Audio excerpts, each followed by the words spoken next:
Voltamos com o Gente em Destaque, hoje falando sobre Copa do Mundo, as Copas de 30, 34 e 38, com os pesquisadores de futebol, Rogério Michelev e Luiz Evaristo.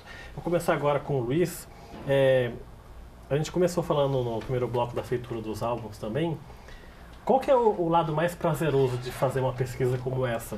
Que você sabe que é um trabalho inédito, que vai marcar a história do futebol de uma certa forma, porque vocês começaram isso e estão distribuindo, revendendo para quem quiser comprar. Qual que é o maior prazer em fazer parte disso? Da minha parte, assim, aquela coisa assim, às vezes o professor chega para mim e fala assim, Luiz, eu não consigo achar a foto de tal jogador.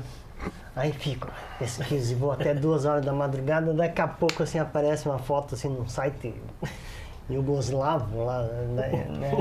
Aí, puxa, a vida cheia a foto, daí eu mando pra ele já agradece. Pô, é muito legal isso aí, sabe? É aquela coisa de pesquisa e você encontrar e preencher todos os espaços vazios, né? É engraçado, Rodrigo, porque a gente tem várias histórias disso daí, né? O professor aprendeu a ler cirílico. Nossa! Para pegar o jogador. Nós dois somos descendentes ucranianos, né? Mas eu não sei nada de cirílico, já o Luiz manja, né? Aquela escrita sabe? Ucraniana? Isso, né? Então, os búlgaros, ali toda uma boa parte daquele leste europeu, né? Eles têm essa escrita. Então ele aprendeu cirílico. Falou, Rogério, me traduz o que o cara está escrevendo aqui. Aí, vamos lá para o Google Tradutor, né? E nessas, tem até a gente fala daquela da Indonésia, que na época eram as Índias holandesas, da Copa de 1938. Então até vou pegar já o álbum e até mostrar. Vamos passar adiante aí, né? Então assim, nós hoje conseguimos ter o nome dos jogadores aqui, né? Mas você não sabe o trabalho que a gente teve para conseguir chegar literalmente cara crachá, né? Nome e rosto. Mas como é que vocês fizeram, por exemplo, dessas Índias holandesas que hoje é a Indonésia, foi a única participação deles em Copa, foi essa de 38. Como é que vocês fizeram para pesquisar esse rosto dos jogadores, conectar com o nome deles e muitos deles sem uniforme da seleção? Vocês fizeram pesquisar também o uniforme, né? Como é que foi? Como é que vocês foram fazer essas pesquisas? Esse levantamento? Pois olha só, Rodrigo, no caso específico da Indonésia, das Índias holandesas, nós tivemos a sorte de encontrar as fotos em perfeito estado num arquivo público holandês. Né? Então as fotos assim são absurdamente nítidas, mesmo em preto e branco, né? Então isso já deu um adiantamento, né? Aí, partindo desse princípio, a gente começou a pesquisar com quem tinha as fotos. Eles não tinham legenda. Ótimo, tudo bem. Entramos em contato com a Federação de Futebol local da Indonésia a partir de então, né? Nunca nos responderam. Aí eu entrei em contato com a embaixada local aqui em Brasília. Mandamos e-mail, eu liguei, escuta aqui, tem como você ajudar a gente? As imagens são essas e tudo, a gente tem um maior respeito por isso. Antes, só abrindo parênteses, eu acho de suma importância a gente, enquanto pesquisador, pôr o rosto para essas pessoas. Elas foram de uma importância assim, extraordinária para a condição que o futebol atingiu hoje, de megas contratos e tudo mais. A história começou com eles, né? Com certeza. Né? Então, eu acho que é o mínimo que nós, enquanto pesquisadores e gerações futuras, deixar como legado o rosto desse pessoal. Né? Mas voltando ali à questão das Índias holandesas, certo dia, a gente foi batendo foto e algumas legendas, e um dia o professor, nas pesquisas dele, ele achou um site chinês com essas fotos. Aí o cara discutindo e tudo em chinês, aqueles caracteres, né? Ele olhou assim, chamou o filho dele e falou, pô, fulano, como é que nós vamos, né, descobrir isso aí? Tem todas as fotos ali, 8 páginas debatendo sobre o assunto. Ele falou, não, vamos jogar aqui no Traduto. E começou. O que se tratava o texto? O texto era de um chinês dizendo que os jogadores que estavam ali tinham descendência chinesa, mas estavam com os nomes erroneamente escritos. E daí tinha foto lá, puxa, aí achou. Nome de todos os jogadores, todos. Num debate, só porque os jogadores... O que eles fizeram na Indonésia? Tem um detalhe engraçado. Teve um holandês que foi incumbido de montar uma seleção com alguns que ele já tinha e com outros das várias partes aí, parece, se não me engano, das ilhas de Java. Aí, não sei por que cargas d'água, marcaram o jogo e ele chegou assim, não, eu vou levar quem tá aqui já. Acho que ele era técnico de um dos times. Isso, ele era técnico de um dos times. Falou, não, vou levar meus jogadores aqui, mais um outro lá e acabou. Deixou os caras, literalmente, a ver navios, né? E foi lá pro campeonato. Lá teve a participação lá e tudo. Mas o que é engraçado, assim, a gente resgatar depois de todo esse tempo, né? E ao que parece, a gente teve uns acessos aí a vídeos, os caras não dão tanto valor a esses pioneiros, né?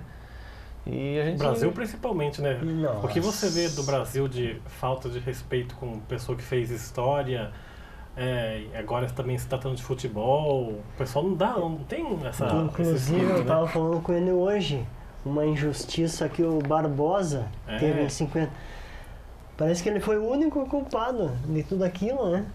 E até o dia da morte dele, ele sofreu por causa daquela derrota. Ele sofrendo ataques de racismo também, porque era negro. Sim. Falava que a pena máxima no Brasil era 30 anos, e a Pois dele durava Com mais certeza. de 40. Sim. E sobre isso também, essa parte de história, é verdade que a parte mais difícil ficou com os países da América do Sul, de disponibilizar informações e essas coisas assim? Olha, Rodrigo, eu não sei se é um atributo cultural nosso aqui, dos sudacas, mas acho que essa coisa na verdade é evidente, essa coisa de memória é algo que nos ainda não...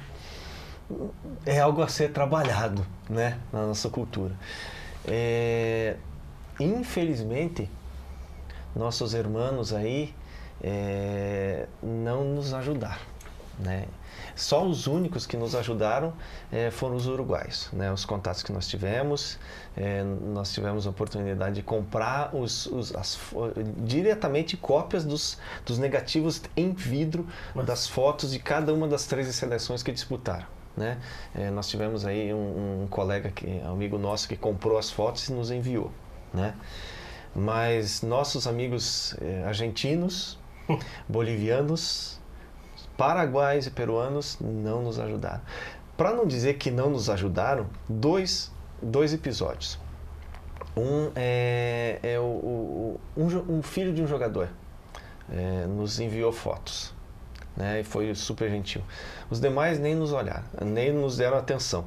Bem pelo contrário. Tem um jornalista paraguaio, eu vou falar a segunda vez sobre ele, mas assim, é um fato pitoresco, então acho que é importante falar. O nome dele é Troche Galeano. É uma sumidade lá no cronista esportivo lá do Paraguai. Um dia eu entrei em contato com ele e falei, olha, eu sou pesquisador histórico, estou fazendo um levantamento aí sobre o futebol sul-americano, eu preciso de fotos das seleções paraguaias que estiveram nas Copas de 30 e 1950. Pois bem, que interessante, legal. Eu tenho uma foto de todo o elenco da Copa de 1950, que em comparado com o elenco que esteve no Sul-Americano de 49, até mesmo no Brasil, foi uma renovação assim grande.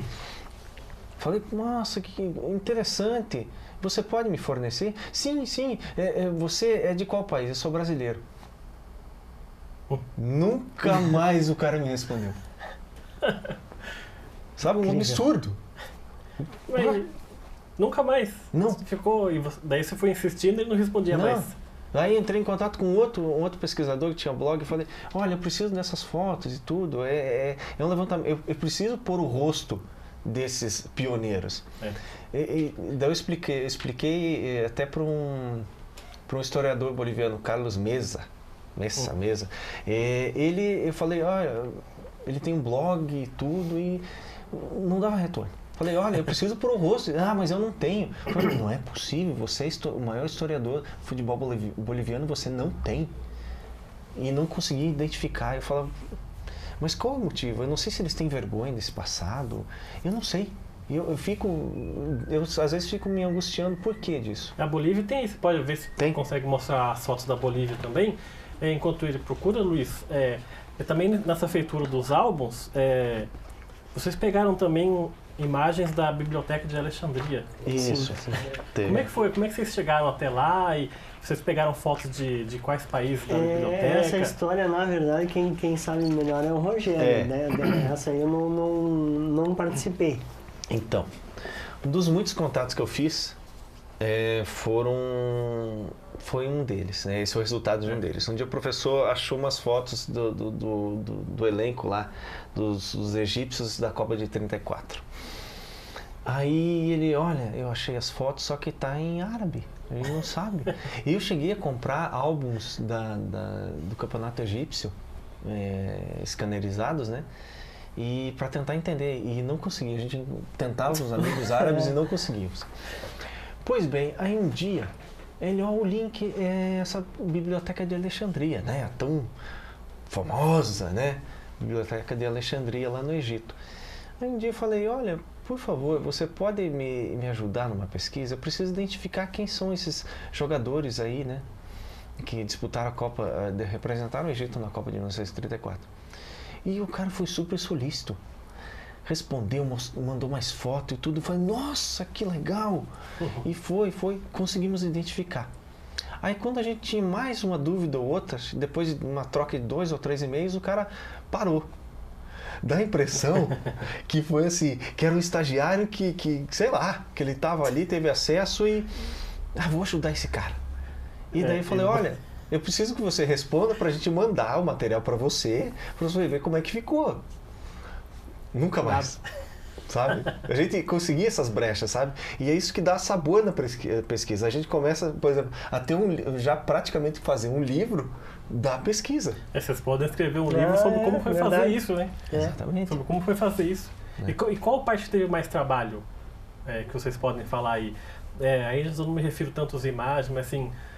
de nome, de grafia, sei lá. Eu acho que no geral. No geral o nome, a grafia, a pesquisa assim, das imagens, né? E também conseguir a lista real de todos que participaram, todos que estavam inscritos, né? E essa é uma parte bem interessante. Olha, é complicado, sabe, Rodrigo? Você vai na FIFA e você vê uma ficha. Aí você vai no site... O site explica que aquela lista da FIFA está errada, está faltando gente. E daí o cara dá pormenores. Tinha um site que ele Língua Esporte. Ele sumiu. Né? Aí a gente teve acesso ao Buda Esporte, sabe, vários sites assim estrangeiros, mas esse Língua Esporte ele dava um detalhe, uma riqueza de detalhes. Ele, por exemplo, dizia que muitos jogadores que estavam na lista eles efetivamente não foram para os eventos. Ali as Copas de 34 e 38, por serem na Europa, os times europeus fizeram o seguinte, eles escreveram 22, mas mandavam para o evento 17, e 5 ficavam. Ficam na reserva, esperando. E calhou que a Alemanha precisou de um dos goleiros em 34. Né? E o que acontece? Na FIFA tinha os caras, no site não tinha. E ele explicava por que não tinha. Aí você ficava assim, confrontava. Aí aquela coisa, a gente foi por aquele que deu mais detalhes. Deu mais riqueza de detalhes. Naquela época também era muito difícil, né? Imagina, por exemplo, a Copa de 30 foi rejeitada por muitos países da Europa que não aceitavam vir para cá. E a viagem era de navio, demorava meses para chegar aqui. Levou acho que de um mês a 45 dias. E a Copa de 34, 38 a mesma coisa. O Brasil... Eu já li reportagens do Brasil indo para a Copa de 38, os jogadores passando mal no navio, a Copa de 34 também. Então isso também conta na pesquisa que vocês vão contar dificuldades, porque naquela época já tinha essas dificuldades. Nossa, né? E um detalhe importante, Rodrigo, até a Copa de 38, mais precisamente, acho que até os anos 40, o pessoal não tinha número na camisa. A Copa de 1950 foi um marco também justamente por isso, porque a partir de então, em eventos da FIFA, o pessoal utilizou o número. Então, por exemplo, você viu um jogador de costa, quem será o fulano? Se você vir de costa, pô, então fulano jogou aquele jogo, né? E sem contar que não tinha substituições. Uhum. Então, é algo que assim, o futebol foi evoluindo. E hoje você consegue saber quem efetivamente tem um número de registro, joga lá e é um quadro totalmente diferente. Pra gente encerrar então esse bloco, pega essa fúria que tem o do Brasil aí, que tem o Leônidas bem na ponta aí. Sim. Pra gente mostrar essa da Copa de 34, Isso, né? Exatamente. Né? Essa Copa de 34 foi a que a CBF, CBD, na época, levou a maioria dos jogadores do Rio, não foi isso? De São Paulo. A maioria foi... Foi sempre um embate, né? A única Copa que você pode dizer assim, que uniu os brasileiros efetivamente, foi a Copa de 38. Porque essa de 34 foi cheia de rixa, né? Foi. A de 30, então, absurdamente, sabe? Nós tínhamos... Eu posso não lhe afirmar categoricamente, mas nós teríamos resultados melhores, tanto na Copa de 30 quanto de 34, se nós levássemos efetivamente o nosso melhor. 34 foi um jogo só que fez, né? Foi, porque era um sistema eliminatório, Não tinha grupo, não tinha... Não. Para você ter uma ideia, posso estar incorrendo em erro, mas os historiadores aí de plantão que vão assistir, eu sinto falta, por exemplo, nas Copas de 30 e 34, do Feitiço, que era um baita artilheiro, né? E porque aquela coisa, porque era a situação de amadorismo, e ele era um cara meio temperamental, e daí já não levaram ele, sabe? Mas é aquela coisa, eu sempre prezei assim, você tem que levar o teu melhor, representar o país, né? Infelizmente, por brigas aí de... Se fosse assim, o Serginho Chulapa não ia pra Copa, em 82, né?